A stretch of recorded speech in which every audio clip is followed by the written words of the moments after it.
ring with Niggas Earl been Spence. whooping. They are not outside of worthy Kell fighters. Brook, and Sean Porter, outside of those two fighters, who else is better on Bud's resume than that's better on EJ than EJ's resume? You can't tell me nobody. Sean Porter and Kell Brook said that Errol Spence hurt them worse. Get it one at a time. Nobody can understand what y'all saying. Than Ugas? And both of them Do Jose Benavidez got a better record than Ugas?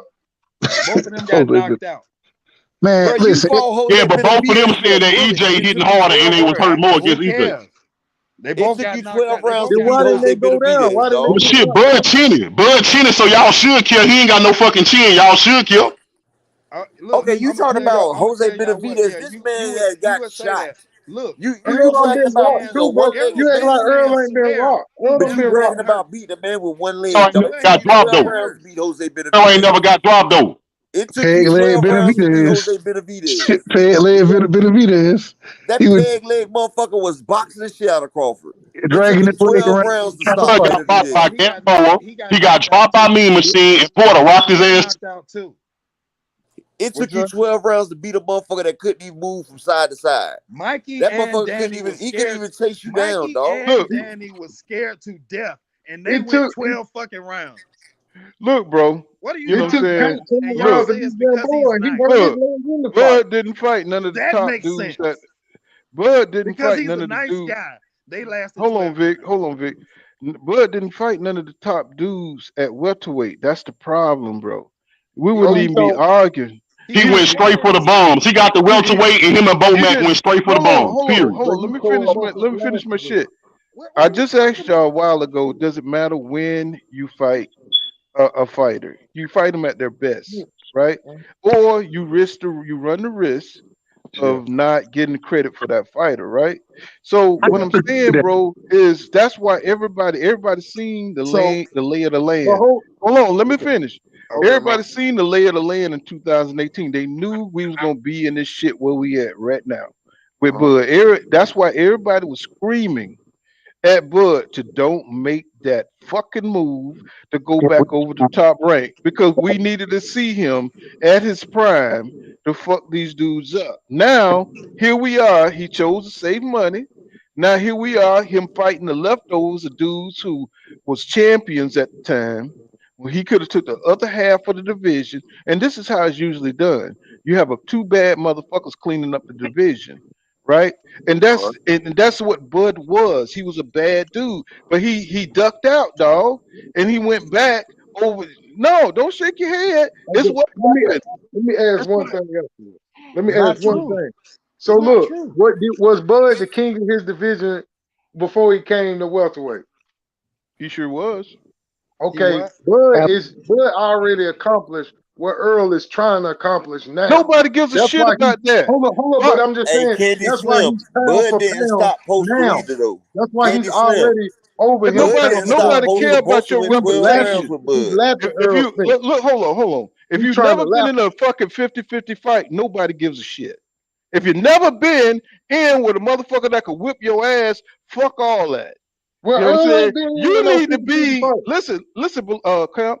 You need to be in a fight and beat the fighter who can whip your ass and show you the best. And Who did he's Earl do finally, that to?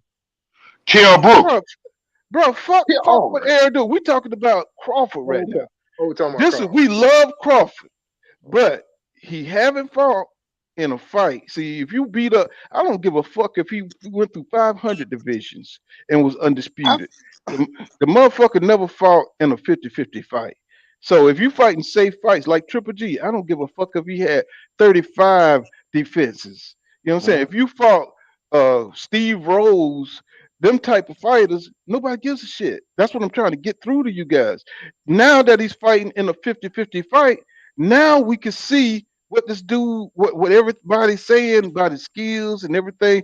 We get to see if he's gonna rise to the occasion. And that's okay. all it is. See, that shit he done before ain't shit. Because them But look, dudes, though, what I them once. but what I'm saying about this, though, bro, if Earl never been in the 50-50 fight, and oh God. and What are we Crawford never been, saying? well, hold on. If they Earl been in 50-50 fight, you saying that? Yeah, Yeah. what fight was that? Yeah, what He Kell was fight was Brook. in it. Hold on. Listen, he was I, inexperienced, y'all. He What was started the No, late. what fight was wait, it? wait, Yeah, wait, wait, what wait, fight was that? hold on. Bomac himself told us that the Ugas fight, because Ugas beat Bud Crawford, Bomac said that was a dangerous fight and that it was a 50-50 fight, and he thought that Ugas was going to beat With Earl. who guys? Just tell you First of what, all, he Five beat him in times? Anderson, I bro. can say it. Come on. Bomac. Boy, Yeah, a lot of Crawford fans told me that was a 50-50 fight and Earl was going to lose that Crawford fight to fans, Ugas. people just told you The that. Ugo?